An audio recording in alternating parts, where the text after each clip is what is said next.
YouTube. What is going on? This is King J tuning in with another video for my little forex vlog portion of my channel. Today's a little interesting. Just like I said, playing around with some stuff. It's gonna be a fairly short video. As you can see, today I lost like maybe, what did I lose? So today I traded the euro dollar and the pound dollar.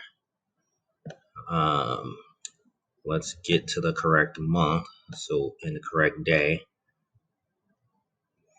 So we will, come on, scroll up, come on, you know what to do. February 2022, and we're gonna analyze it. So I gotta sign in.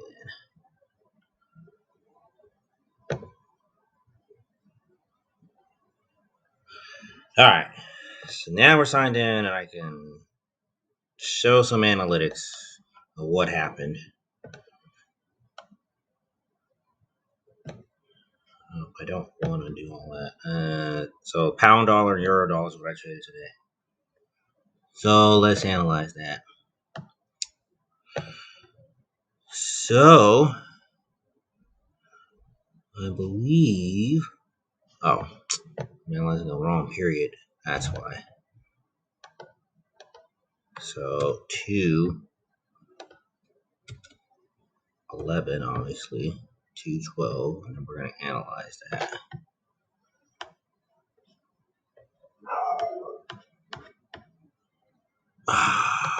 Why does this thing do that? Anyways, back to proprietary account. Custom analytics. See if we can do this again. This is unfiltered, unedited, and uncut. So that's how I do my channel. You don't like it? Oh well. You think it's tedious? People think it's tedious? Oh well. 2/11/2022.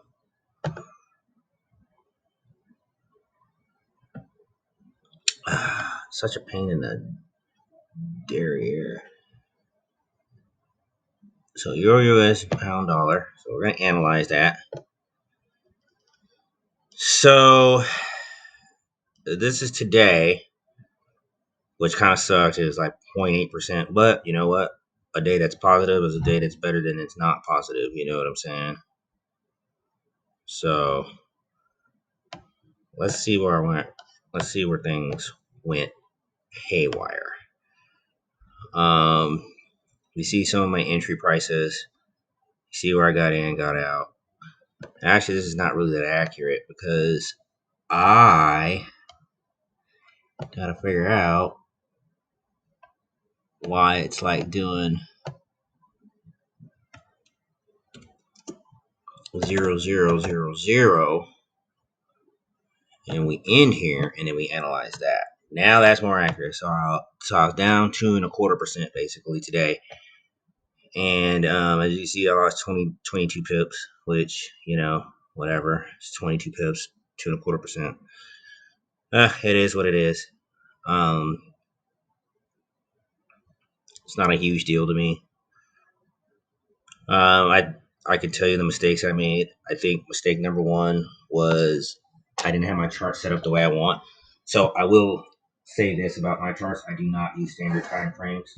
And later I'll probably talk about it when people ask why I don't. I use Renko, I use Range Bar, I use anything but a standard time frame candle chart, just because that's the way I like to do things on an intraday basis. Like I said, I'll tell more about that later. I do have a way I like to trade. And so what happened was that I had the wrong brick size on the Euro USD chart. So I took a lot more losses than I should have. I should have probably either been break even or a little bit net positive, honestly. So that's a lesson learned. Check your charts. Make sure they're what you want. Make sure that whatever algorithm you're using, if you're using one, make sure it's what you want. Make sure if you're using indicators, make sure your indicator settings are what you want. Make sure you're in the right market. Make sure you're trading at the right time of day. These are all the things that I should know from all the testing I've done. But we're all human, we all make mistakes. But these are the kind of rookie mistakes that keep people back from not having a profitable day. It could just be one thing that could be off, or that could turn your day from profitable to not profitable. So, because the market moved a lot today, especially U.S. dollar, especially when I stopped trading it. You know, I trade. I decided that I'm going to try to just trade pound dollar and euro dollar, just because I think, in my opinion, I think that intraday trading, it's better to trade liquid currencies than it is to try to trade crosses. And what I mean by crosses is, I mean pairs that don't cross with the U.S. dollar. Um, Trying to intraday trade pairs that just move because the cross that is a major, a U.S. major moves. It moves. Sometimes it can get really erratic. Sometimes they get really good trends, like better than any of the you know U.S. major crosses. But basically, it's U.S. majors, euro dollar, pound dollar. That's what I'm gonna stick to. I like those because even though those other pairs move more, honestly, they actually have a lower pip value, so they would have to move more. I mean, I know if the euro dollar and the pound dollar and the Aussie dollar and New Zealand dollar, I know if those four move 100 pips, I know it's $100 if I'm trading a mini lot. I already know that. Like with those other pairs, it's less than that. And with the pound, like for example, the pound New Zealand, Euro New Zealand, you get those, you're like, oh man, these move 150 pips a day. I'm like, yeah, but the pip value is only like 650 a pip. So yeah, you would want it to move 150 pips a day. Personally, I would. But the problem with that is they're not as liquid. When you're personally, like I said, when I day trade, I like to trade liquid pairs. I like to trade currency pairs that are more liquid versus being more volatile, because volatility is important. It is important to have volatility because you're not going to get from point A to point B and make money if there's no volatility. If the market's flat, you're not going to make any money. It's going to be zero. It has to go from 0 to +1, or from 0 to -1. Since it's the currency market, you can buy and sell, and it doesn't matter.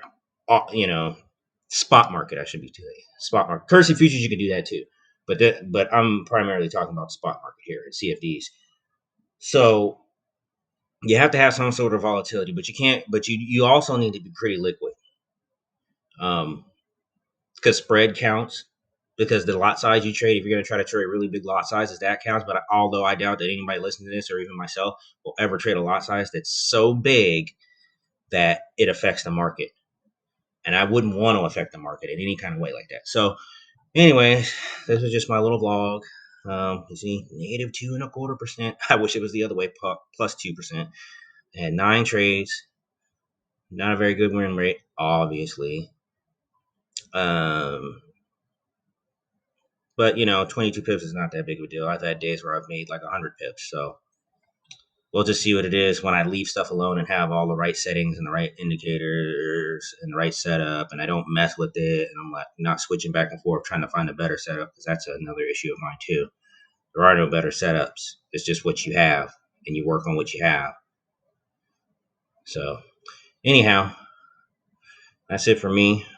Hope you enjoyed the video. All right. See you Monday.